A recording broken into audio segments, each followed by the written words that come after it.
muito bem, sejam todas bem-vindas, todos bem-vindos. Aqui estamos nós começando mais um Esporte Clube, hein? Nosso QG esportivo, nosso bunker esportivo. Lá fora o mundo acontece, o calor pega, o carnaval acontece também. Meu Deus, espero que vocês tenham sobrevivido pra gente continuar trocando ideia, porque aqui a gente continua falando de esporte, certo? Hoje, recebendo ele, Alexandre Losetti. Tudo bom, Ale? Tudo bom, Felipe. Obrigado pelo convite. Prazer estar aqui contigo. O carnaval acontece. Infelizmente passou. Você falou, tomara que tenham aproveitado. Eu tava de férias, tô voltando hoje de férias. Eu vi que você esteve presente no carnaval, né? Eu sou um folião, mano. Assim, Olha. quando me perguntam o que as pessoas talvez não saibam sobre você, talvez esse lado. As pessoas olham pra um branquelão de 1,96 e não imaginam que ele adora carnaval, escola de jornalismo samba. esportivo, né? Exatamente, Essa... esse é o meu ponto fraco, mas acabou e felizmente tá começando bem esse novo ciclo, que pra mim é ano novo. Pós-carnaval pra mim é ano novo. Perfeito. Tá começando super bem aqui na tua companhia.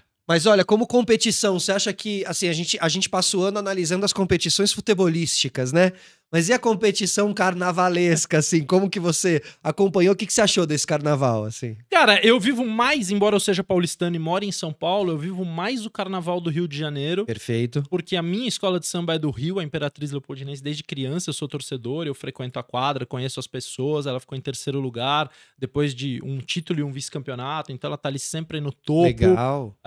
E eu tento, já que eu analiso futebol, embora eu tenha as minhas análises de carnaval e acho que eu tenho a minha visão, eu tento no carnaval mais sentir do que analisar, que é uma coisa que eu acho que a gente tá perdendo em geral na vida. Perfeito. Eu acho que a objetividade tá matando várias sensações boas que a gente pode ter e o carnaval oferece tantas delas, né, que em vez de ficar o acabamento, a fantasia...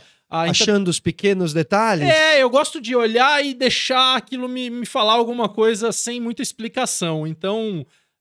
Mas acho que o carnaval, acho que a proposta é realmente essa, né?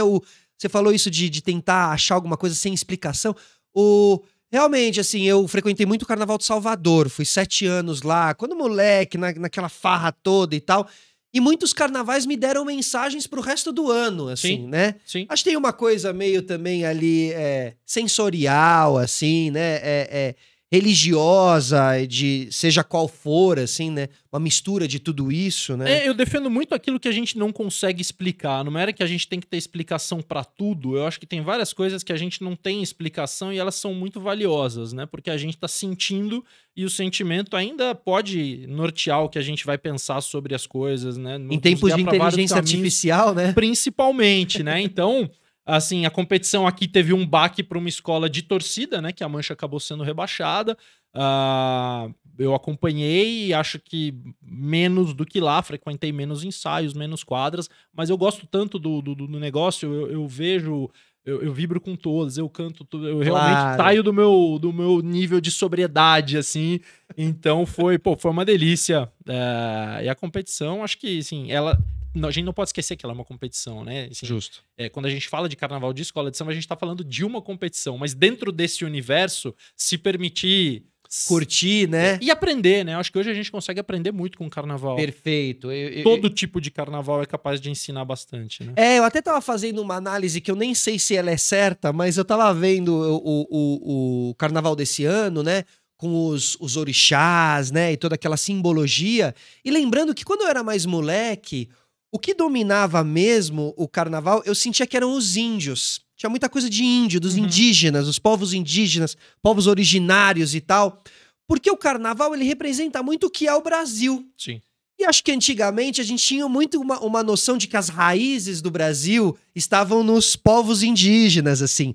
E hoje em dia a gente ampliou, eu não sei, foi uma análise minha, parece que a gente ampliou o nosso leque de entender o que é o Brasil e quais são as raízes do Brasil, e a gente tem os povos originários e tal, e a gente tem também essas presenças de religiões de matrizes africanas e tudo mais, que também é o Brasil, assim, né? E acho que o carnaval, de uma certa forma, tem a função de absorver o que ele tá vendo no dia a dia, o que ele tá vendo na sociedade e ele sentiu a necessidade de estimular a pluralidade religiosa, de combater a intolerância religiosa. Existe muita, a gente viu recentemente, principalmente com muitos enredos sobre orixás, casas de umbanda, terreiros sendo incendiados, sendo atacados. Então é importante que tenha uma voz que atinja tanta gente, ainda que muita gente veja e não consiga assimilar ou não saiba aquilo Justo. que tá vendo. Mas muitas vezes tá curtindo sem saber, né? A É, mensagem tá... O livro mais vendido do Brasil no ano passado, em determinado momento, eu não sei se terminou o ano assim, mas foi Um Defeito de Cor,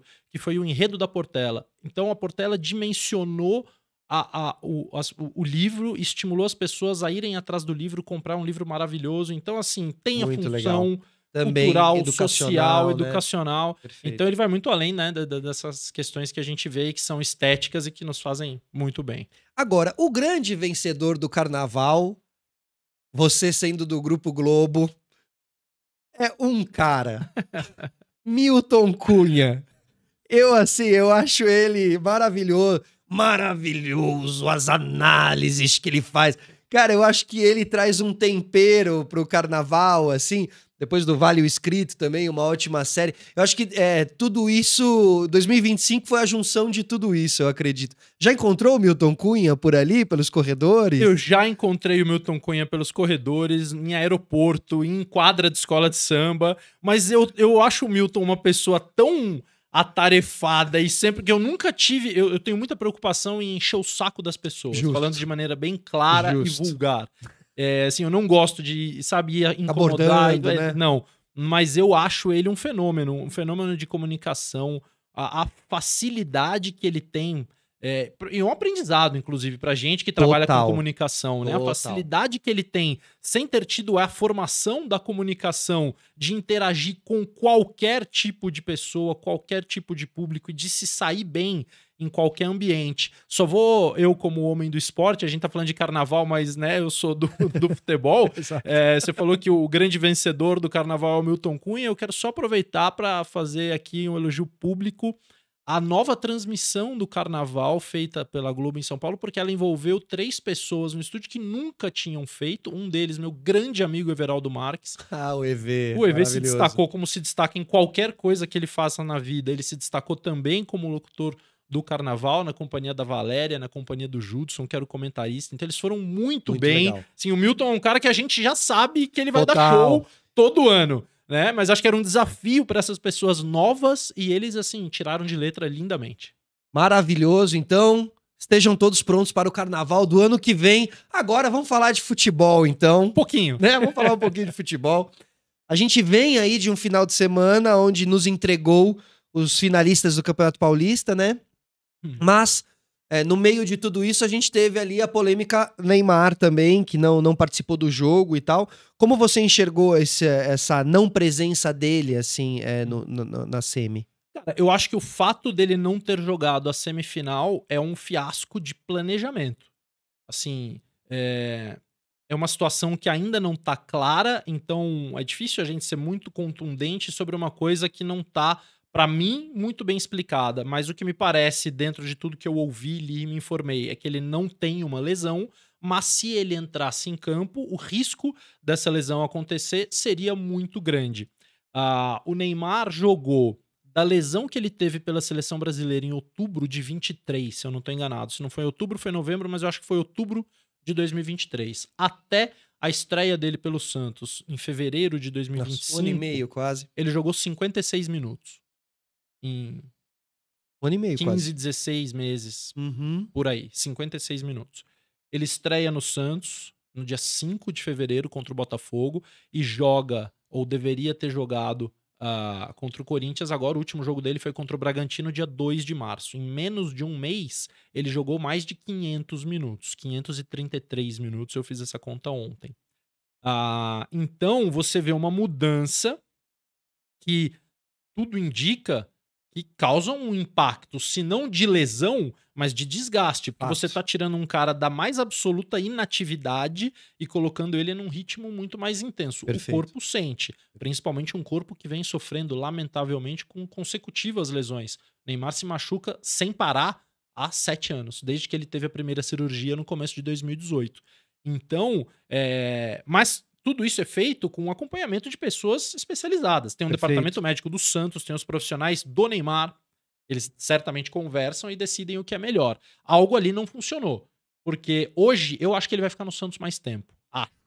Hoje Aham. ele tem um contrato curto. Uhum. O único título que estava em jogo dentro deste primeiro contrato era o Campeonato Paulista, E tava próximo, né? Se a gente calcular que faltavam 2 jogos, digamos assim, 3 jogos né? pra. Então, quando ele não joga a semifinal, algo não deu certo ali nesse planejamento. Mas, enfim, Talvez se ele tivesse intercalado os jogos, talvez ele teria chego. Você acha que patrocinadores estiveram por trás disso tudo, no sentido de que, assim, ele chega, tem aquela festa toda, ele joga o primeiro jogo, ele estar fora já do segundo, já começa a ter aquela coisa, não, ele tem que jogar todos os jogos e tal. Bota o Neymar, porque eu tô patrocinando a camisa, porque eu tô pagando a presença do Neymar e tal.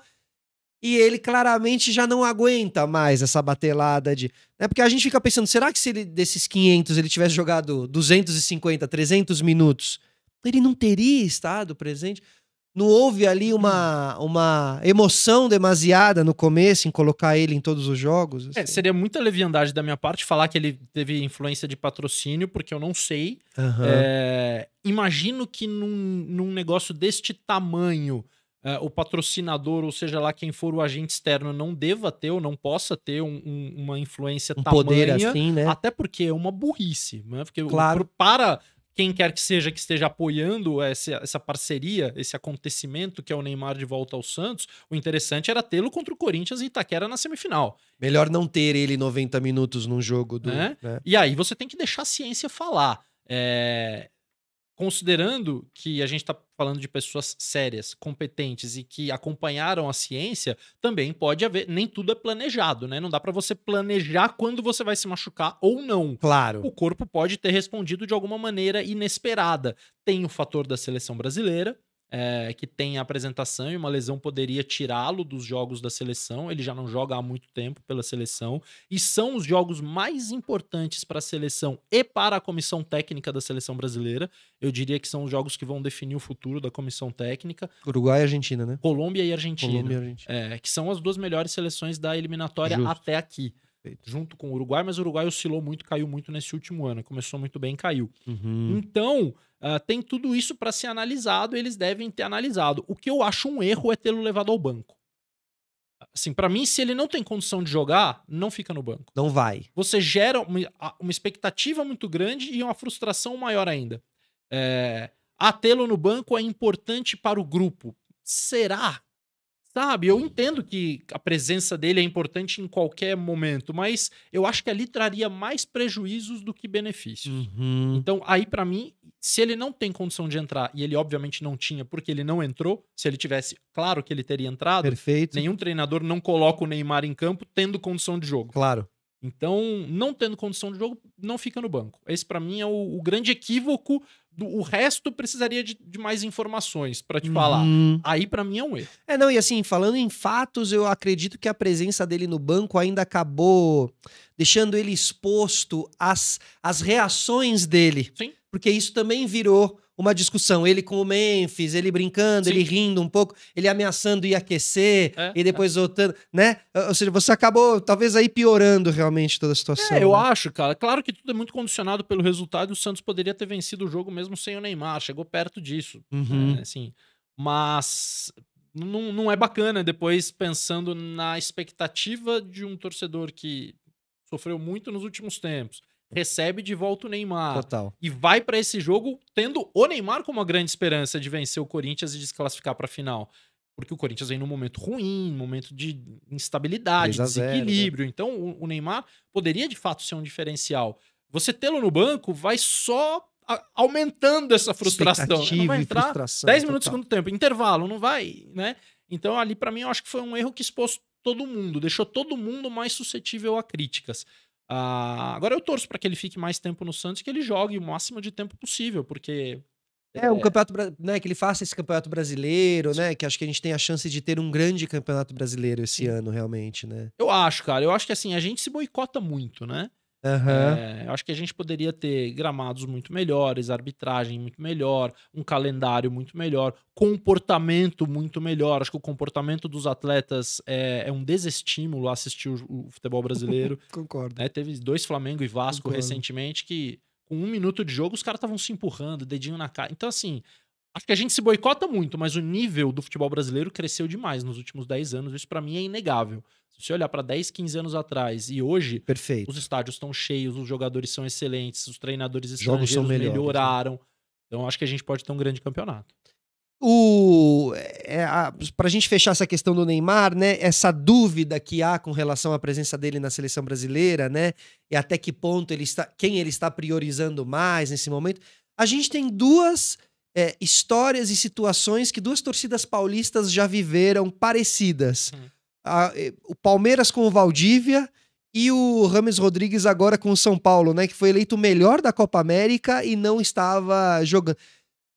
Tem alguns jogadores que realmente fazem isso, assim? Ou é uma terrível coincidência? Não, eu não acho que o Rames Rodrigues se poupava no São Paulo por causa da seleção colombiana. Eu acho que ele fez no São Paulo o que ele havia feito nos últimos 4, 5 clubes da carreira dele, o que ele fez depois na Espanha, meu Deus, já foi tão apagado no que eu já não México esqueci em que também, acho que clube. ele Agora passou, ele tá no León. México, Ele tá lá agora e parece que tá jogando com um pouco mais de frequência. Mas assim, eu não acho que seja, eu estou fazendo isso por causa da seleção. Não, ele está fazendo isso porque ele se considera um jogador especial, um jogador que tem que ter privilégios durante a semana e que mesmo ele treinando com menos intensidade do que os outros, ele vai ter vaga cativa no time titular. Ele acha isso, tá muito claro que ele acha isso, e mesmo assim os clubes contratam e não estão preparados para lidar com isso. Por isso que eu falo assim, o clube que contrata também tá errado. O primeiro talvez não, o segundo, mas do terceiro em diante... Perfeito. Você já viu como ele se comporta nos outros lugares, né? Depois não vale se decepcionar, né? Exato. Porque assim, a bola é cantada, né? Então eu não acho que seja por causa da seleção. O Valdívia, sinceramente, eu não me lembro se... E aí acho que a gente desceu muito o nível técnico pra, assim, não acho que tenha uma diferença tão grande, né? Do Neymar pro Rames já é uma queda, Perfeito. E aí depois a gente pegou a montanha-russa. E o Neymar também, acho que nunca vi o Neymar também fazendo isso, assim, clube, né? Claramente, desse jeito tão como falam, assim, não, né? Nunca vi. Eu acho que o Neymar tem, a gente pode falar de várias questões de como ele levou a carreira, como ele encarou os momentos agudos de lesão, mas dizer que ele não se esforçou no clube pensando na seleção, acho que é uma injustiça. Perfeito. Vitor Roque, o que esperar dele no ataque do Palmeiras? Assim, a gente viu aí só um gostinho ainda. É o cheiro ali, vindo da comida boa, vindo da cozinha, assim. Como é que tá o cheiro dessa comida? Você acha que ele vai dar certo? Eu acho que ele tem tudo pra dar certo. Ele chegou num clube muito organizado, time organizado, tudo funciona. Eu costumo dizer assim, o Palmeiras é o lugar mais fértil pra você plantar alguma coisa e aquilo vingar. O Felipe Anderson ainda não vingou. E eu acho ele um grande jogador, num patamar hoje acima do Vitor Roque, porque ele já se provou. Verdade. Ele já foi à Europa e ele, assim, fez coisas... Na Lazio, né? A quantidade de partidas seguidas que ele jogou, isso é muito difícil, não apenas por não se lesionar, mas por jamais ser descartado pelo treinador. E na Europa se faz muito rodízio, quer dizer, ele tava sempre em campo. Eu valorizo muito o jogador que joga. Perfeito. Assim, o cara não precisa ser o craque do time, mas ele tá sempre em campo. Essa constância, cara, né? Pra mim, ganha muitos pontos.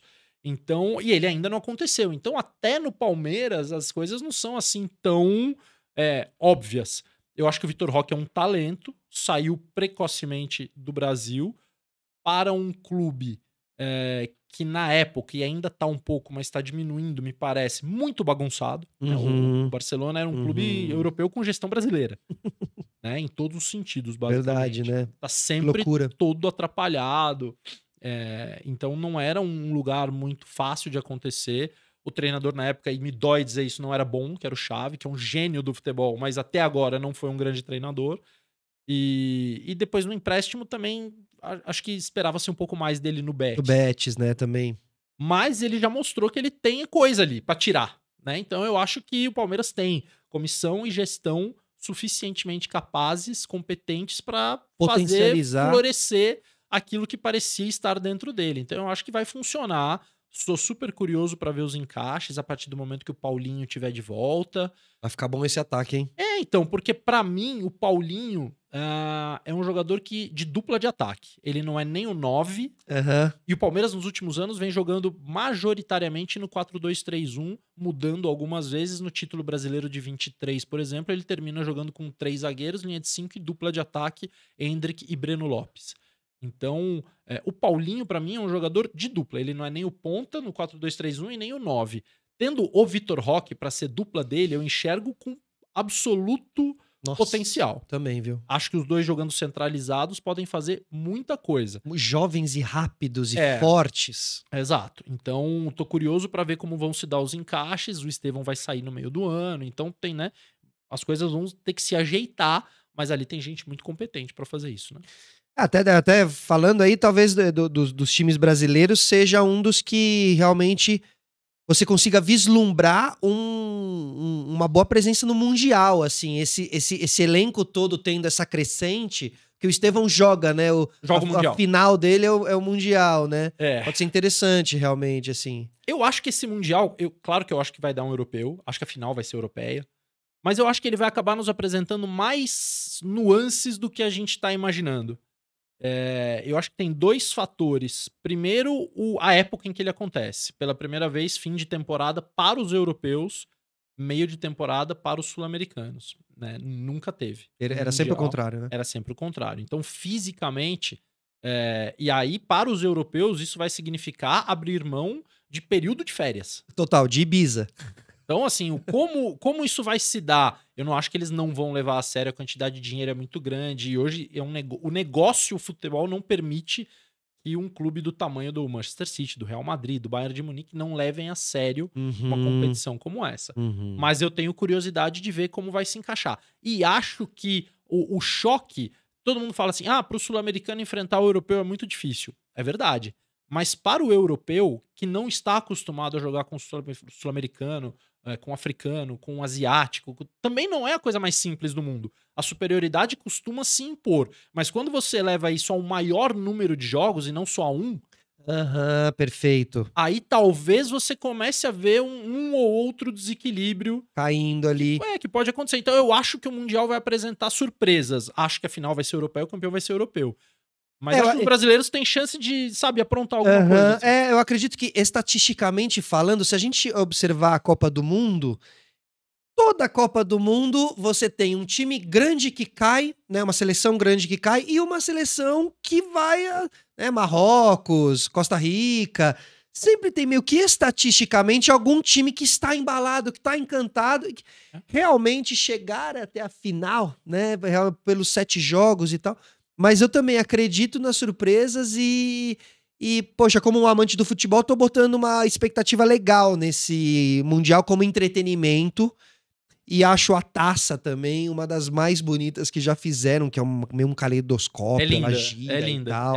é linda. Essa coisa de Mundial, ele leva a discussões tolas, né, sobre quem é, quem não é, quem ganhou, qual que vale, qual que não vale, formato. Verdade. Mas o meu único receio é o sufocamento do calendário, que não aguenta mais novos torneios sem que haja um planejamento para isso. E você não vai conseguir fazer um torneio que envolva times do Brasil, da África do Sul, da Inglaterra, da Espanha, uma hora vai ter da Argentina, do México, dos Estados Unidos, e todas as ligas moldarem os seus calendários nacionais ou continentais, do UEFA e Conmebol, por causa desse torneio que dura um mês e é de 4 em 4 anos. Perfeito. Então, né, eu só, assim, não tem... A solução que nós encontramos nesse ano no Brasil é um paliativo. O Brasileirão vai parar. Tudo bem, mas o estadual já foi achatado e assim, de uma maneira que prejudicou férias dos jogadores. Perfeito. Prejudicou preparação, prejudicou pré-temporada. E no ano que vem ainda mais, porque o brasileiro vai acabar dia 21 de dezembro.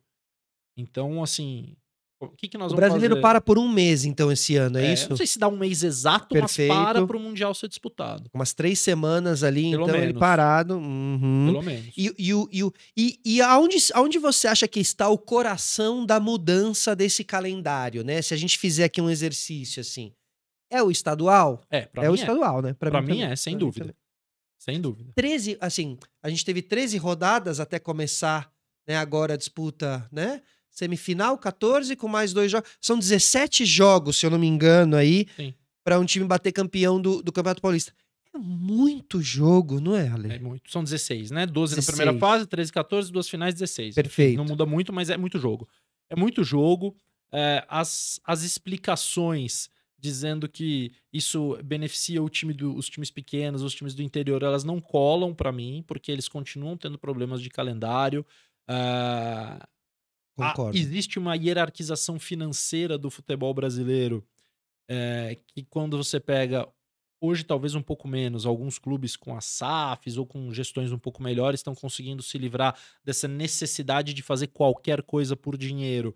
Mas você tem um Campeonato Paulista que paga muito, você tem a Copa do Brasil que paga mais do que o Campeonato Brasileiro, e daqui a pouco você desinverteu completamente a hierarquia da pirâmide, que o Campeonato Brasileiro, que é o grande campeonato, Vai valer menos. é o que menos vai valer. Nossa. É onde você preserva jogador para jogar Libertadores, é onde você preserva jogador para a Copa do Brasil, é onde alguns times começam com enfraquecidos porque jogaram a final do estadual, Perfeito. e esse ano vai ter, porque a final do estadual vai ser no meio da semana, no fim da semana já tem Brasileirão, Ah, na é? semana seguinte tem Libertadores.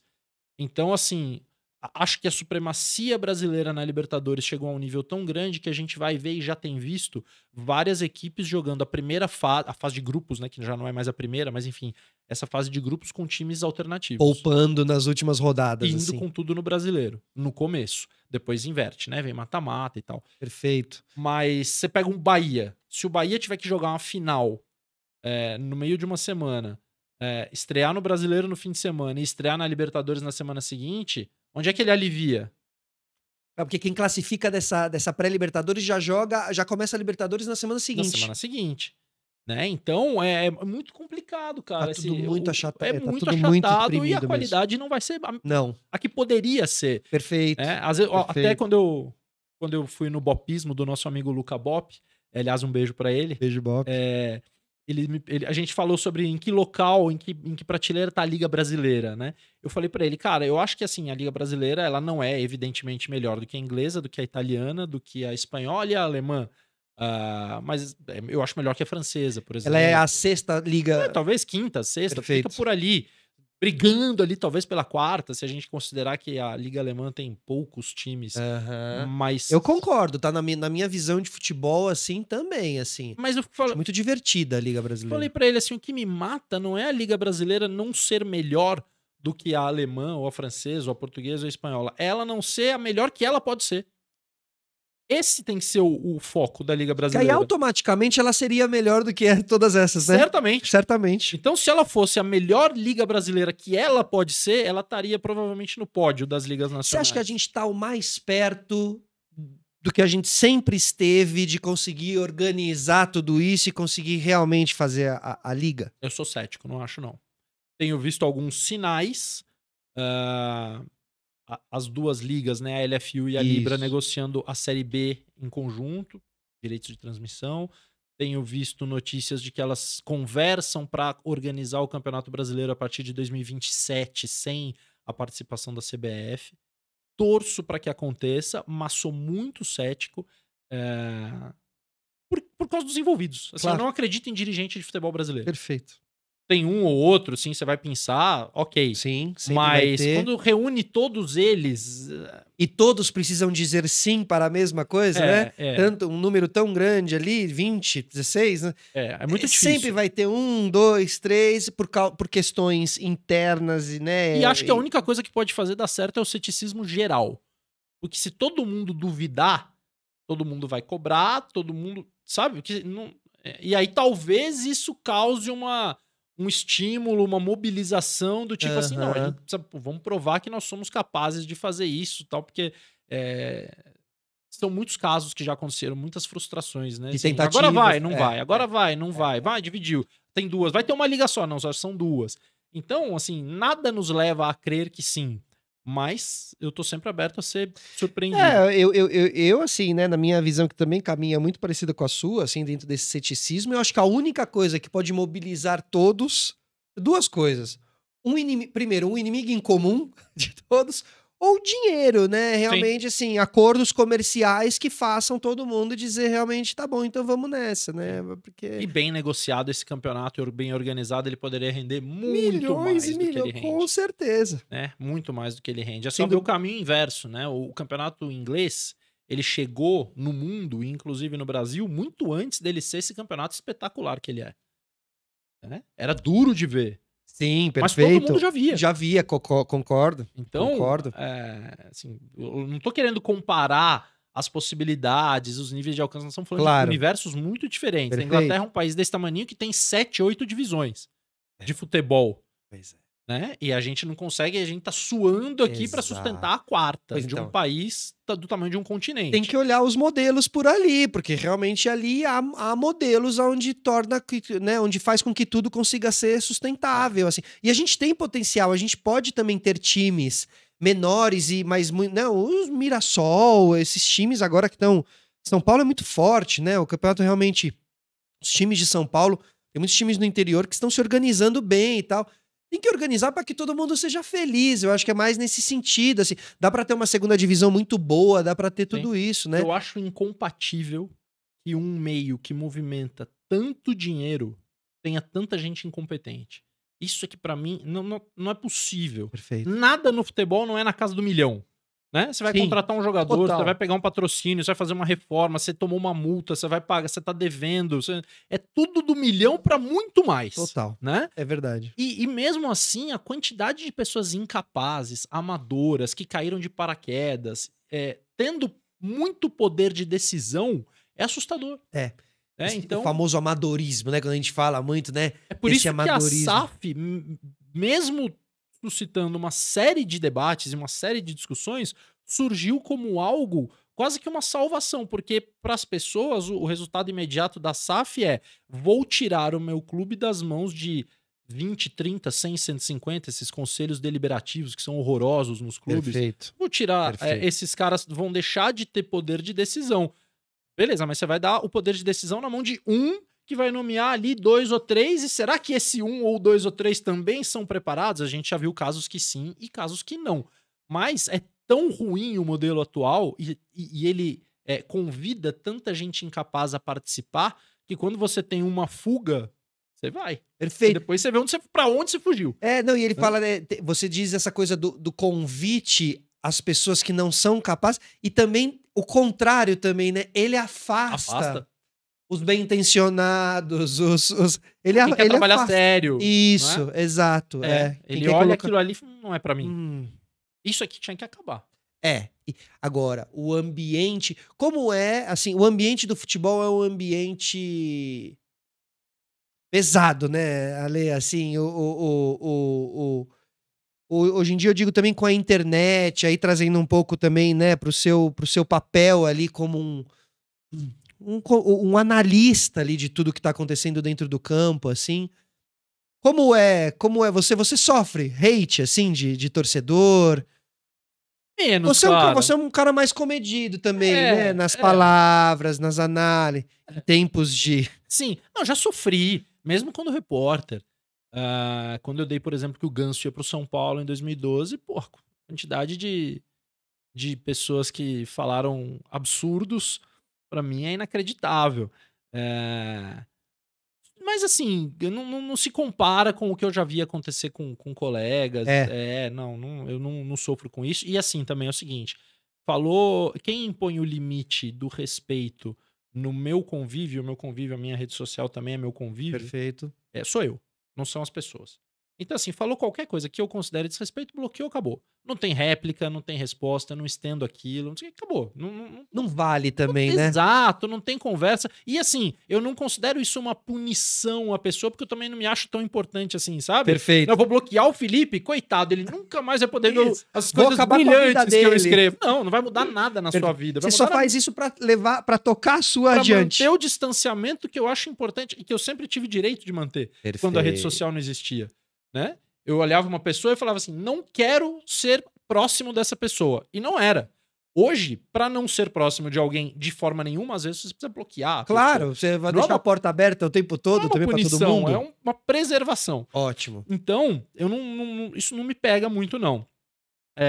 E na vida real, pelo contrário, assim, são interações muito divertidas, gostosas, muito. Eu acho que eu tento fazer ser mais leve.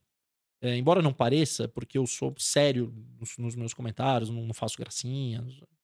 Às vezes me divirto, claro, faço um comentário, uma piada, quando acho que cabe. Mas quando acho que cabe, né? Não é o modus operandi. Mas eu tento transformar leve porque eu acho que ficou pesado demais o ambiente do futebol. Muito tenso. Sempre sob aquela coisa de que parece que vai explodir um conflito. Então, assim, as minhas interações eu procuro que sejam leves, eu procuro que sejam tranquilas, eu procuro ouvir o que as pessoas falam e muitas vezes não transformar aquilo num debate, porque eu acho que já tem debate demais e a pessoa tem o direito, né?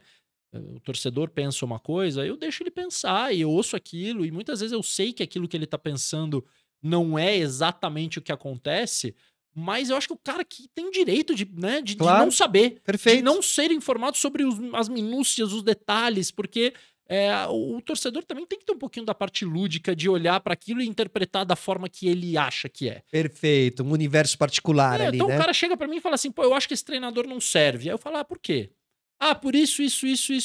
Eu posso discordar de um monte de coisa e posso até dizer pra ele, fazer uma ou outra ponderação. Mas então tudo bem, entendeu? Porque a forma como ele tá sentindo o time dele, não tenho que ficar, sabe? Não, porque olha, Então... Porque o futebol é um pouco sobre isso também, né? Pra você ter quase que assim, se sentir dono. No ar, a minha obrigação é explicar. Perfeito. Né? Então eu tô no ar, entrei lá no Seleção Sport TV... Olha, pô, Rizek, não gostei do jogo porque acho que essa escalação, esse desenho não funcionou. Acho que o treinador pensou em fazer isso, mas aconteceu aquilo. Na prática não deu certo. O outro treinador... Aí você explica. Mas também no futebol a gente explica. Mas a gente sabe que as pessoas que recebem aquilo ouvem, assimilam, mas não substituem a opinião delas pela sua ou a forma... Elas podem até somar. Mas aquilo que ela pensa, ela que ela continua. sente, ela continua, vai até o fim. E mesmo que não acredite naquilo, ela vai só pra não dar o braço a torcer. Perfeito. Porque no futebol, então virou essa coisa de você querer ganhar. E pra minha opinião, no debate você não tem vencedor. Perfeito, exatamente. Né? Pra mim, debate não tem vencedor. Eu quero expor o que eu penso. Você pensa diferente. Você expôs o que você pensa. Eu também. Eu te convenci? Não. Você me convenceu? Não. Mas as nossas opiniões e visões foram coexistem, né? Numa boa... E segue a vida. Perfeito. E quem tá assistindo pode fazer um mix das duas e formar a dele, pode concordar só comigo, só com você, e tá tudo só com ninguém. O conteúdo tá lá, né? É isso. Assimile como for, e assim, acho que a né? gente tá muito nessa coisa de ter que vencer debate. Perfeito, né? A minha opinião. Acho que as redes sociais e as plataformas também de vídeos e tal acabam exacerbando um pouco isso, assim, com uma... uma inflação de programas, assim, né? De gente falando sobre o seu próprio time, de gente e tal, né? Mas essas análises todas de técnicos e de jogos que você tem feito e visto, hoje em dia, qual é o técnico brasileiro que mais te chama a atenção? Felipe Luiz. Não tem, hoje em dia, não tem mais. Não tem pra outros. ninguém? Não. Tá. Vamos lá. Eu acho o Tite o melhor treinador brasileiro. Boa. Ponto. Acho que nós temos bons treinadores brasileiros. Gosto muito do Fernando Diniz. Acho que ele não deveria jamais ter aceitado aquele freela na seleção brasileira. Acho que aquilo não tem nada a ver com o que ele é, com o que ele representa e com o que ele pensa. E acho que o ano passado dele não foi bom, mas acho ele muito acima da média. Tem outros treinadores brasileiros que eu gosto do Rogério.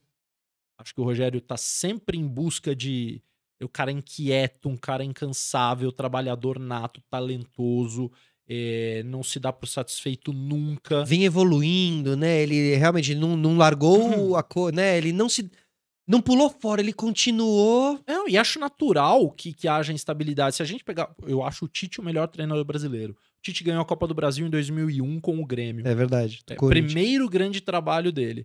Quando é que ele foi atingir o ponto mais alto da carreira dele? 11 anos depois. Pra mim, 2015, não foi nem 11. Olha. Eu acho que ele ganha a Libertadores e o Mundial em 2012, é o ponto mais alto em relação a título. Perfeito. Mas em maturidade de trabalho, em qualidade de futebol apresentado, é 2015. Corinthians campeão brasileiro. 14 anos depois. Né? Então, o Rogério, por exemplo, começou a carreira dele de 8 anos atrás. Já tem um título brasileiro de Série A, já tem um título brasileiro de Série B, já tem estadual, já tem Copa do Nordeste, já tem... Então, assim, eu acho que ele é um cara que vai continuar crescendo por algum tempo. Aqui Carreira de técnico é 3 décadas, né? Assim... Pode ser que o cara não queira isso, mas normalmente, né, ele tem cancha pra isso. Então, às vezes, a gente quer apressar muito as Total. coisas. Eu respondi Felipe porque o Felipe é... Primeiro que eu tive o privilégio de cobrir o Felipe Luiz jogador na seleção brasileira, que eu cobri durante alguns anos, e durante 5 anos, e ele estava presente em quase todos os jogos. Eu fiz todos os jogos do Brasil presencialmente. E ele era, assim, muito fora da curva nas entrevistas. E depois que você começa a entrevistá-lo e vê-lo treinar e começa a perguntar para as pessoas por que ele faz isso no treino? Por que ele tá sempre perto daquele do fulano? E você começa a entender o personagem não no sentido que ele não é aquilo, mas, né, o caráter. A persona mesmo, né? Exato. E vê-lo jogar é absolutamente compatível, era absolutamente compatível com o que se subentendia do que ele era como pessoa, do interesse dele pelo jogo. E ele tem uma coisa que, muito antes de aposentar como jogador, ele sabia que ele queria ser treinador.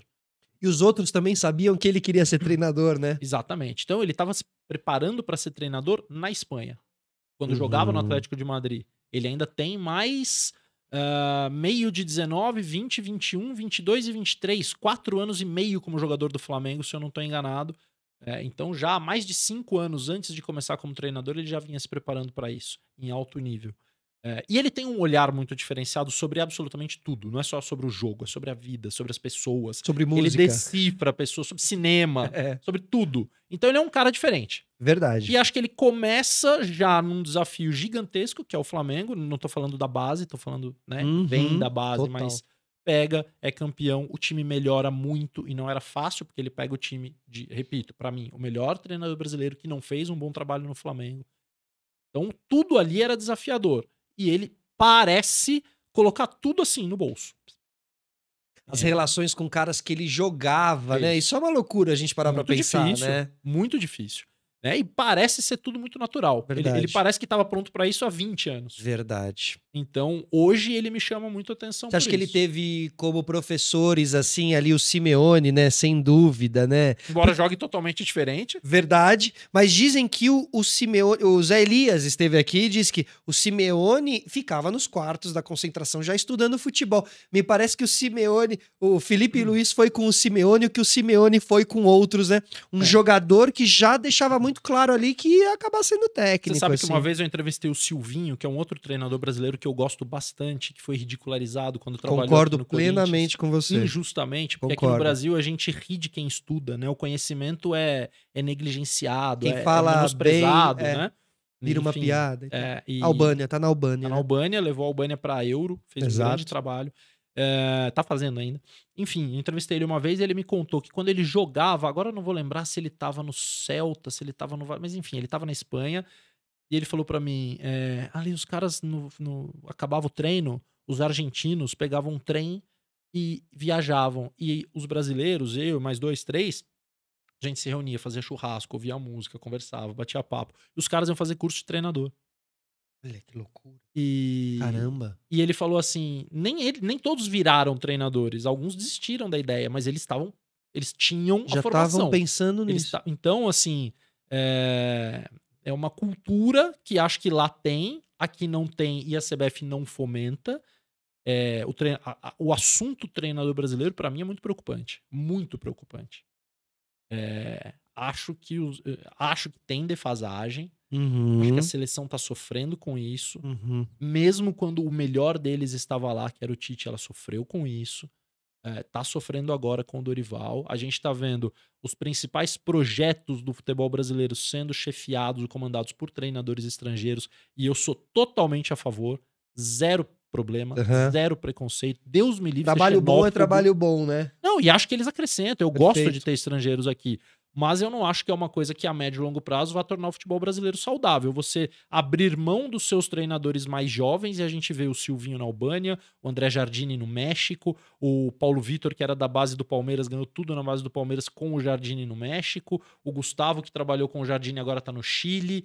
Então, assim, a nossa intolerância com esses caras jovens que precisam de um processo para amadurecer, substituí-los por caras que ganham euro, milhões e milhões de euros, num futebol que ainda sofre economicamente, não me parece uma equação Eu muito concordo. saudável. Acho muito, muito boa observação, claro. E- Porque o que os técnicos estrangeiros eles entregam aqui é muito positivo, muito Claro. bom. Mas a gente tá falando aí da base, mesmo, da construção da seleção brasileira, do futebol brasileiro. Eu acho que é um fator um fator maior que envolve mais coisas. E aí isso tem que ser feito É. pelos brasileiros, pelos técnicos brasileiros, né? Para que a gente possa acho. formar também bons técnicos. Eu brasileiros. acho, também falei isso pro Luca, pra mim o técnico hoje da seleção seria o André Jardine, mas não é porque eu acho que o Jardine seja melhor do que todos os outros postulantes ao cargo, ou brasileiros, mas porque ele era o cara que tava lá, na CBF, na base, reconhecidamente um excelente treinador nas categorias de base, tanto nos clubes como na seleção brasileira, deu resultado, eu não falo só de títulos, foi De campeão formação. olímpico. Você olha pra Copa de 22 e para a Olimpíada de 21, você identifica uma série de jogadores que se repetiram ou que poderiam ter se repetido. Então, para mim, era o caso de quando o Tite disse que não ia mais ficar depois da Copa de 22, e ele falou isso um ano antes da Copa, Uhum. chama os dois numa sala, olha, a partir de agora o Jardine faz parte da sua comissão, ele vai acompanhar o seu trabalho, ele vai aprender, você vai ensinar, vocês vão trocar informações sobre o que ele viveu aqui, sobre o que você viveu aqui, e daqui a um ano ele te substitui. Preparar essa sucessão, Você né? teria um processo. Succession. Agora o Brasil, né? Assim, o Brasil ficou esperando o comprador dinamarquês do Succession, né? Que lá chegou, mas aqui não chegou. Exato. Né? Ficou esperando Exato. Ancelotti, botou Ramon, Diniz como frila. Foi um processo tão atabalhoado que eu tenho convicção de que a melhor coisa seria pegar um cara que já estava lá, que tem competência, e colocá-lo. O último campeão mundial fez isso, correto? O Scaloni. Scaloni, perfeito. Né? perfeito. Era da comissão, se eu não me engano, Do Sampaoli. do Sampaoli, né? Último campeão europeu também. De La Fuente na Espanha. Mais até do que o Scaloni, né? Porque o Scaloni era um auxiliar. Sim, foi meio ali, Né? foi O De La Fuente acontecendo. foi da base, foi vice-campeão olímpico. Aliás, perdeu a final pro Jardine em 2021. Era técnico da Espanha. Então tem um processo de ascensão que a gente aqui ignora, porque a gente quer grife. Né? Treinador da seleção brasileira. Precisa ser o melhor treinador. Exato. Precisa sempre, né? Porque assim, a gente vê tanta seleção sendo campeã, a Mundial, Euro, Copa América, nem sempre o treinador é o de grife. Quase nunca, né? O Joaquim Low lá, ele era um técnico, aí já não sei assim, o meu desconhecimento, assim, mas ele era. Ele não foi depois, né? Ele saiu e onde ele trabalha? É quase um técnico de seleção, assim, né? Sim. Uma Na Europa coisa tem mais, mais, né? que é uma coisa mais. Você acha que aí tem uma coisa também que o técnico da seleção ele é também não só um grande técnico, mas também um grande formador. Porque seleção a gente traz questões de categoria de base. Falando ali de um professor, o do Uruguai, que foi muito importante para toda uma geração, Tabares. o Tabares, né? Você acha que ele precisa trazer um pouco também essa característica? Ou não? Ele pode ser única e exclusivamente técnico de campo de futebol? Eu acho que pode. Acho né? que se ele tiver, eu acho que assim, conhecimento não quer demais, né? O Tabares é chamado por todos de maestro, um professor, um sujeito que as pessoas respeitam humanamente, talvez até acima da questão futebolística, né? Ela vem como um anexo do que ele representa para a sociedade. Acho que não é necessário, ainda mais num país como o Brasil, de características totalmente diferentes do Uruguai. Mas acho que é bem-vindo. E acho que o mundo tem uma visão sobre o técnico de seleção que o Brasil não tem. Na verdade, o Brasil tem uma visão que o mundo não tem. Né? Acho que nós procuramos sempre, isso, o melhor treinador de um clube tem que ser o treinador da seleção. Quem é o melhor que a gente tem, põe lá. Quem é o que ganhou, põe lá. Então a gente despreza essa questão realmente de continuação, você pegar... E aí, assim, se a gente explorar esse tema, a gente vai chegar em muitos problemas, né? Até o calendário das seleções de base da América do Sul também é um desastre. A gente acabou de ver esse sul-americano sub-20 que o Brasil ganhou, mesmo depois de tomar 6-0 da Argentina. Verdade. Acontecendo quase que clandestinamente. Total. Porque ele acontece em janeiro, não é data FIFA, ninguém tem obrigação de liberar os jogadores. Para os jogadores, ele representa, às vezes, uma perda de oportunidade, porque ele tira o garoto que poderia estar usando. Era a melhor época para um garoto estar ganhando espaço no seu clube. Começo de ano, pré-temporada, estadual. Os primeiros jogos do Paulista Treinadores e poupando aqui e ali. Totalmente, Eles verdade. estariam jogando, mas Tem eles estão razão. perdendo essa chance para participar desse torneio que classifica para o Mundial, e aí um monte desses garotos não vão.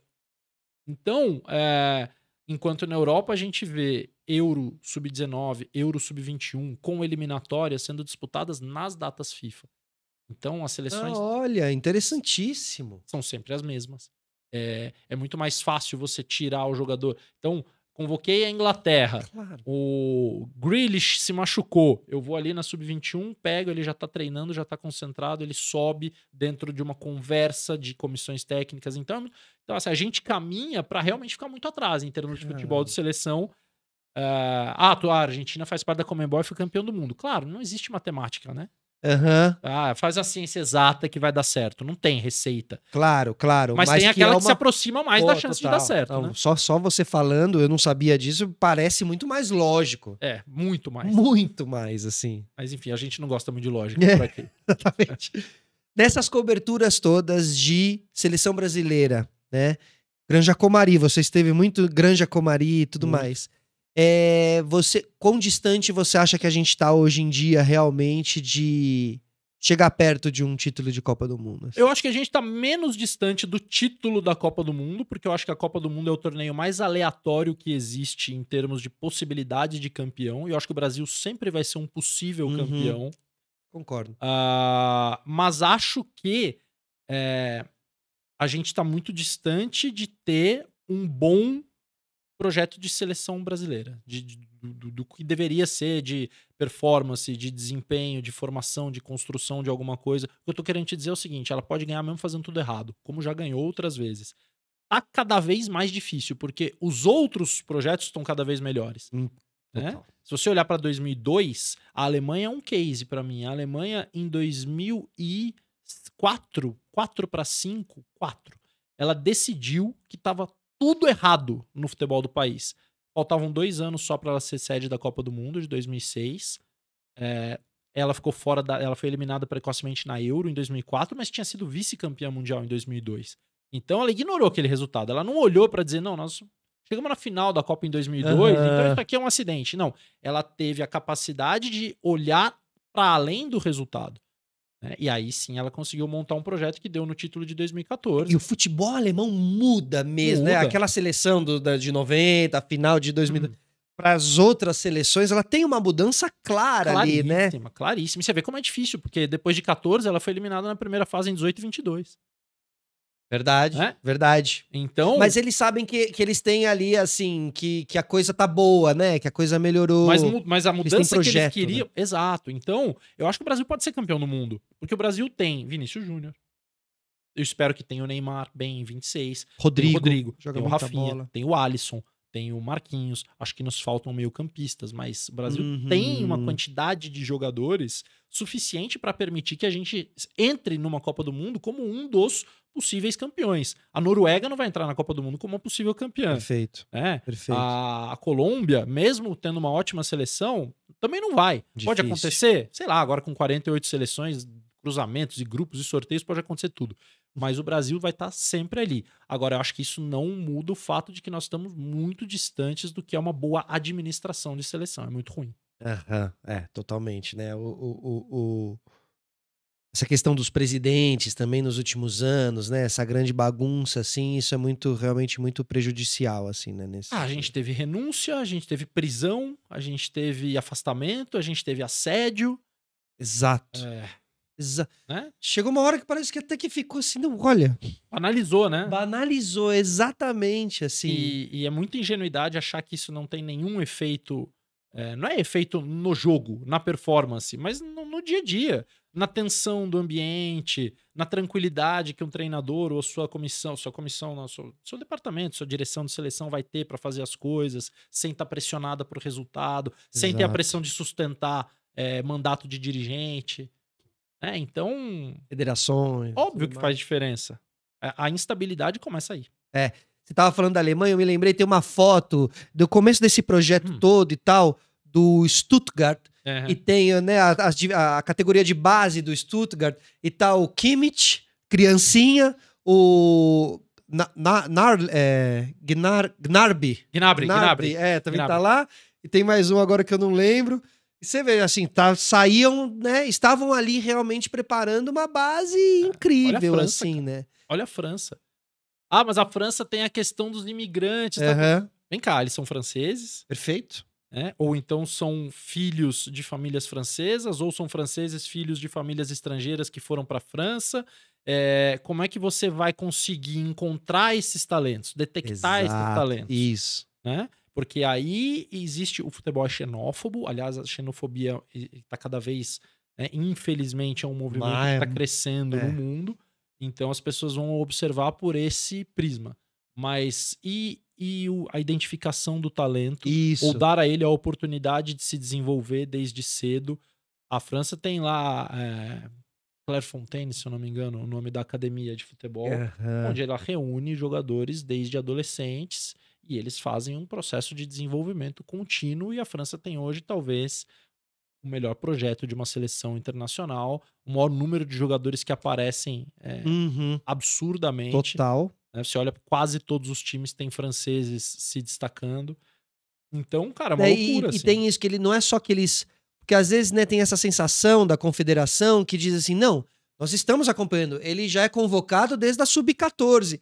Mas não é só ser convocado, Claro. né? E o que me parece que a França faz é um trabalho... Ele já chega pra família do Griezmann e do Pogba, pequenininhos, e diz, olha, a gente já entendeu que esses meninos aqui são fenômenos, a gente vai estar de olho neles, assim, né? Estaremos presentes, né? E você percebe... E aí, assim, crescem juntos também, isso cria uma unidade que num jogo decisivo pode ser muito importante esse cara, um olhar pro outro e falar, a gente já sabe o que a gente tem que fazer, né? A gente se conhece desde os 10, Sim. né? Nesse sentido, assim, de... E com certeza, você diz de deixar essa xenofobia, de abrir as portas e dizer, tá, vamos nos abrir para a imigração, porque ela existe dentro do nosso país e nós vamos trazer essa turma toda para ser. Porque essa é uma ponderação xenofóbica, né? Quem faz essa ponderação é um xenófobo, é um preconceituoso, né? Ah, mais, não tem mais, meu amigo, né? Mas a gente sabe que nessas confederações... A questão não é essa. E nós estamos falando, e aqui é preciso reconhecer, é muito mais difícil você fazer um projeto num país do tamanho do Brasil em relação ao país do tamanho da França. Claro, né? Verdade. Mas é preciso começar. Com certeza. É preciso tentar, é preciso buscar soluções, é preciso se dedicar a isso, né? A gente não chega nesse ponto, não é que a gente não consegue, a gente não tenta. Isso, a gente não sabe se então, o grande futuro craque brasileiro é um imigrante de algum país aqui da América Latina que tá aqui. Porque o Brasil, assim, imagino, tô aqui supondo, tá? Mas imagino que em algum lugar da nossa Confederação Brasileira alguém resiste a ter um boliviano vestindo a camiseta da seleção brasileira. Acho que é algo que a gente ainda não parou pra pensar e se abrir. E acho que nem era necessário, sabe? Eu acho Também, verdade. Acho que pra nossa matéria-prima, né? Não, nem digo isso, assim. Eu acho que pra gente chegar neste ponto, até porque é muito menor a taxa, né, assim, Total. Proporcionalmente. A França, né? Falando da França. Mas pra gente chegar nesse ponto, a gente precisava ter um plano. Isso aí é uma minúcia, né? Como nós vamos identificar bons talentos, desenvolver bons talentos. A Granja Comari vai ser usada só para que o Vinícius Júnior, o Neymar, depois de já serem astros consagrados, se reúnam lá por 7, 10 dias, treinem e depois vão embora? Ou ela vai ser usada como um centro de desenvolvimento de talentos? Né? Então, é isso que eu falo, assim, a gente tem muita coisa para fazer, mas pouca gente para fazer. Mas só até pra gente fechar esse assunto todo, tem algo que me chama muita atenção, que é o álbum da Copa do Mundo de 90 e o álbum da Copa do Mundo de 2025. A seleção francesa, ela tinha era tudo muito mais bem marcado com relação a biotipo físico. Sim. Seleção alemã, a seleção francesa. Sim. Era tudo muito bem biotipo mesmo, assim. E agora você pega, ou seja, você entende através dos álbuns a mudança de mundo. Claro. É mudança histórica, não é do futebol. Exato. Os fluxos migratórios das guerras, Exato. dos movimentos das questões sociais, das diferenças sociais. Então, assim, também um pouco em relação à questão da euro, da União Europeia, de como ficou mais fácil transitar. Tem razão. Mas como o futebol muitas vezes nos explica também. É uma questão histórica. Mundo, né? Eu recentemente comentei muitos jogos de Sérvia, Croácia, Bósnia, Montenegro, as Muita história histórias ali, que né? estão ali Nossa. envolvidas nos jogadores, Total. né, são uma coisa, Albânia. Então, são fluxos migratórios da história que se refletem no futebol. Isso é E pra fascinante. quem gosta, né? Pra quem gosta é um prato Fascinante, cheio, né? Fascinante, quando a gente não tem nem comparação. Assim, o futebol brasileiro nem passa perto de viver nada Sim. com esta intensidade. Assim, Verdade, e verdade. isso não é nem bom nem ruim, é um fato histórico, é uma situação, um contexto, é geográfico, é histórico, entendeu? Não teve Isso. guerra aqui. Isso. E aí traz a característica de cada um. O Brasil com todo o seu gingado e swing dentro de uma partida, e às vezes uma Croácia que toma 1-0, faltando pouco tempo para não sei o quê, e se mantém inabalável. Por quê? Eu não consigo não pensar nisso. Porque esses caras são todos filhos e sobreviventes e já viram diante de seus olhos. Nunca deixo de pensar, assim, que essas situações da vida, eles trazem, sim, para aqueles momentos de muita dificuldade. Eu acho que dentro você do está campo. coberto de razão. Né? E isso são coisas que não são concretas, que você chega depois numa zona mista, numa coletiva e pergunta pro jogador e ele consegue te desenhar. Isso não é palpável. Isso talvez alguns sejam capazes de identificar neles mesmos essa característica, mas a maioria não. A maioria simplesmente viveu, assimilou e transformou aquilo em algum outro tipo de força, em algum outro tipo de resistência que aparece em momentos em que ele precisa daquilo, mas ele não faz, né? Ele não aperta um botão. Ele não dimensiona tudo isso. Não é calculado, faz parte da personalidade. E a gente que tá fora vendo esses atletas que muitas vezes, né, a gente fica, às vezes, fica doido, né?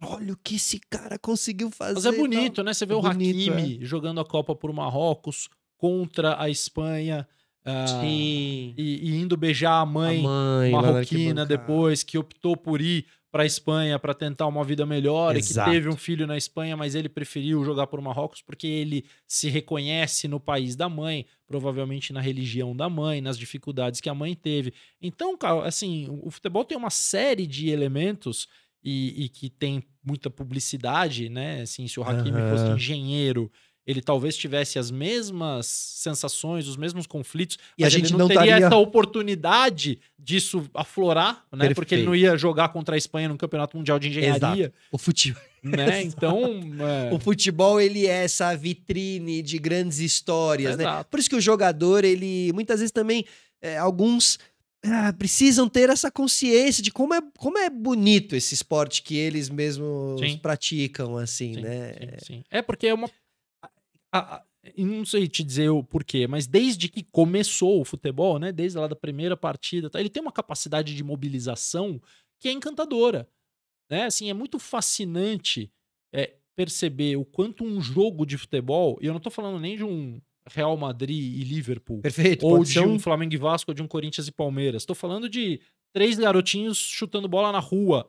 Você para e olha. Se você tá passando pela rua e vê 2 times de 5 garotinhos jogando, você pode parar por 10 segundos, mas você para e olha. Se tá rolando um ataque, você sempre para pra ver, pode ser o jogo que for. É isso. Se esse ataque vai dar em gol ou não. Então é muito fascinante, né? Verdade. Poder pertencer a esse universo de alguma forma. É verdade.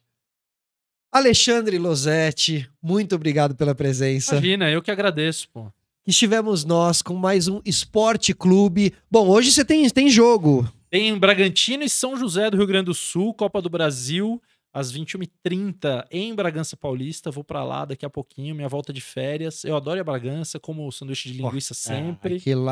Aquele rolê é maravilhoso. É bom, assim, é bom demais. Esse futebol do interior e também aqui o Juventus da Moca e tal, também gosto muito. Deu uma gourmetizada? Né? Deu. Gostava mais antes? Sim. O TikTok deu, né? Mas não dispenso de forma nenhuma. O TikTok tem feito isso. O que o TikTok tem feito com restaurantes legais e pequenininhos de bairro, ele também começou a fazer com alguns times também. Mas tudo bem também. A gente tem coisas que tem que aceitar, calado. Total. E segue a vida. Tem que achar o próximo que ainda ninguém descobriu. Próximo raiz. Isso, essa é a missão. Vamos em busca. Exato. Ale, obrigado pela presença. Eu que agradeço. Prazer estar aqui contigo. Muito obrigado. Semana que vem estaremos de volta com mais um Esporte Clube. Espero vocês lá.